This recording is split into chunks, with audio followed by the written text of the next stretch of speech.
introduce you to Miss Mugdha Bavare, the sports psychologist and former competitive swimmer, and the the founder of Mind Sports as well. So, ma'am, starting with the first things first, as sports psychology, a basic term that is being used in your words, how do you describe it? Sports psychology, basically, what in simple terms I would explain is where, as sports psychologists, we do help athletes or sports people to work on their minds, and not only for winning or losing, but basically to enhance their performance even when they are at the elite level. Right. Ma'am, you yourself are an athlete, you were an athlete, you're a very decorated swimmer. So, your transitional journey from being a swimmer to yourself being a sports psychologist, how would you define that? My journey, I think, first of all, about talking about sports, since I started swimming at the age of 6 years, where at the age of 7, I came into the competitive world of swimming because I think my coach actually gathered that skill into me, and then from there onwards, till the age of around 2022, I was into the competitive swimming. But in the meanwhile, I was also concentrating on my academics, and I was into arts because no other field I could choose because I was concentrating on my swimming. So I jumped into psychology. I did my graduation in psychology, but till then, first of all, there was no concept of sports psychology in India anywhere. It was, I'm talking about like 30 years back. So I thought of doing my masters in counseling psychology because if you want to even establish yourself as a psychologist in our country, you need masters. Right. So I completed my masters in counseling psychology, and I started with the center called Disha Counseling Center, where I'm one of the founder members. Yeah. And by the by, I started reading a lot about how I can use psychology into sports, because I have, been there, done that. I know the kind of pressures, the kind of expectations, the kind of anxieties that as athletes we face. So I always thought of combining the concepts that I've learned in psychology to apply into sports. Right. And as you know, this field is very established abroad. So Right. I started reading a lot of books and all, and then I thought of why not in India? Because there was nothing like sports psychology in India. So I thought of blending both these things together. Right. And luckily, I got a good break at Mumbai Cricket Association, where I started my journey from there onwards, applying my concepts and my field over there to the players. So that is what my journey is, and from there it's just been growing. So that's good.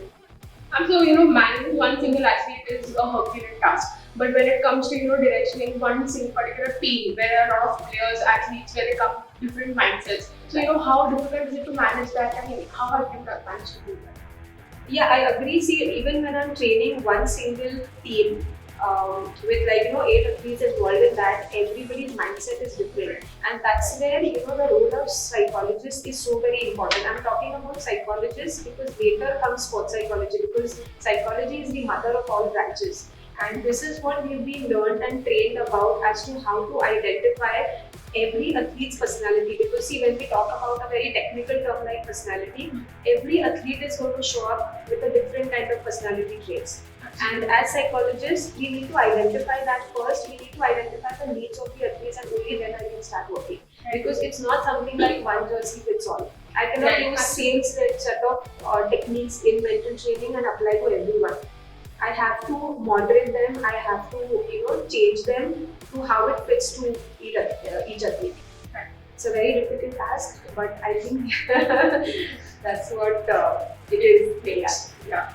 You're also part of the total contingent, which is something that we know. So, basically, when athletes represent at the highest kind of level, where they're representing the nation, the pressure obviously is a lot of them. So, you being in that position, what were the pieces of advices that you gave, and honestly, how was your experience at the highest level, training the athletes?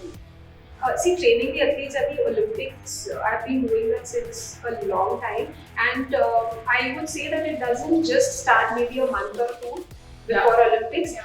The journey is it just goes on, because I'm with the teams for many years, and when they come towards the Olympics, of course the challenges and demands and the pressures are different, Right. but the preparation for it starts right way in advance. So it's not, as I said, just 1 or 2 months before, and especially for these Olympics, the conditions were totally different. Absolutely. The situation was completely different, and the pressures for the athletes were completely different as against only the pressures of opponents. Right.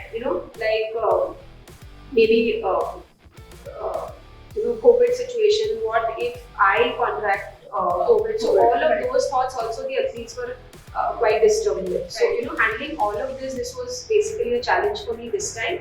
But otherwise, as I said, their things are different, their expectations are different, the demands are different. But the training for it starts way before they enter the Olympics.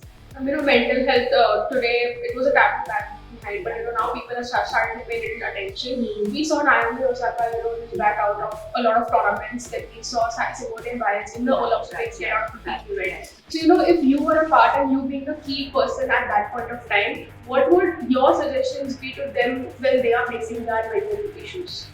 See, first of all, as I said, the kind of issues that Simone Biles has faced, or even Naomi, the kind of issues that she has gone through, it's very important, as I said, to prepare athletes from that perspective right from the beginning. See, as I said, identifying each and every athlete's personality is very, very important. So there are some athletes who get at the pressure immediately. So as psychologists, one of the major roles is I need to identify all of these traits first, and then I start my work. Like if we say about Naomi, she has these anxieties facing public or even press conferences. So this is something what needs to get worked on way before, because this is where these are the crucial areas about the personality that we need to really find out.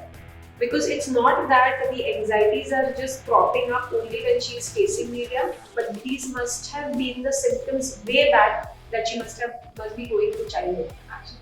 So recognizing those is very important. Ma'am, your own organization, Mindsport, has grown over time.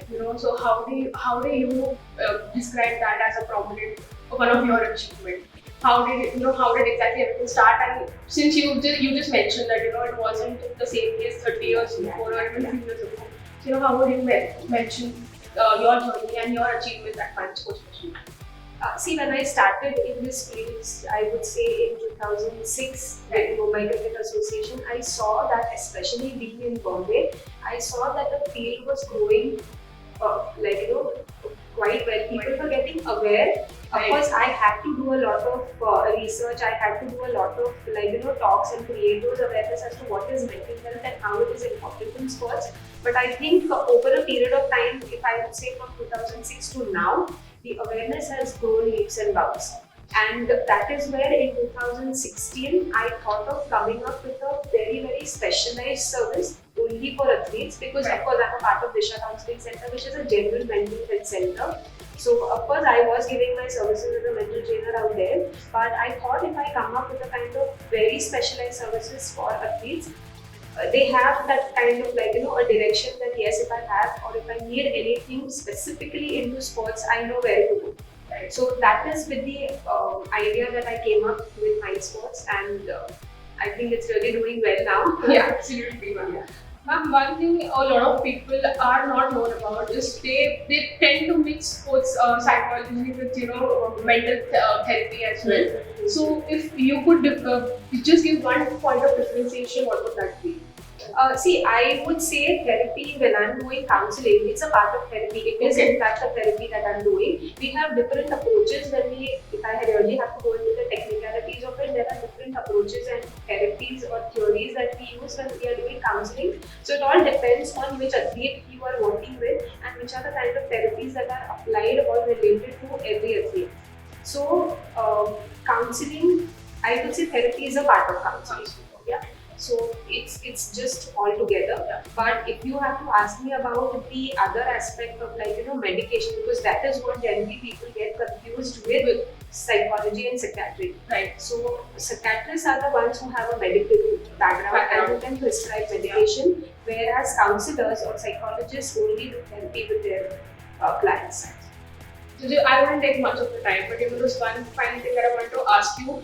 If you would like to mention about how sports psychology was 5 years ago and how it is right now, and what do you see as the future, especially in India? Um, 5 years back, I would say sports psychology was an upcoming field, right? Yeah, not an established one. But after 5 years, what I'm seeing is, see, purely from the ratio where I have seen like a sudden surge of people who are going abroad and doing courses in sports psychology in last 5 years. Yeah. The number of students getting into sports psychology 5 years back, and if you compare it now, it's a huge difference. So the demand is there for the field, and it is going to grow. So I'm sure it's not going to drop down ever, because mental health, as I said, and when I have been an athlete myself, and when I'm working with athletes, I know the kind of pressures that they go through. Right. And you need a specialized person to work. Coaches cannot do that here. Of course, they have supporters, but you need specialized people, professionals to work with the athletes to handle just the mental health of the athletes. So I see a big advancement and a big growth for this field. Thank you so much, ma'am. That really very pleasurable. Thank you so much. Thank you so much. Thanks.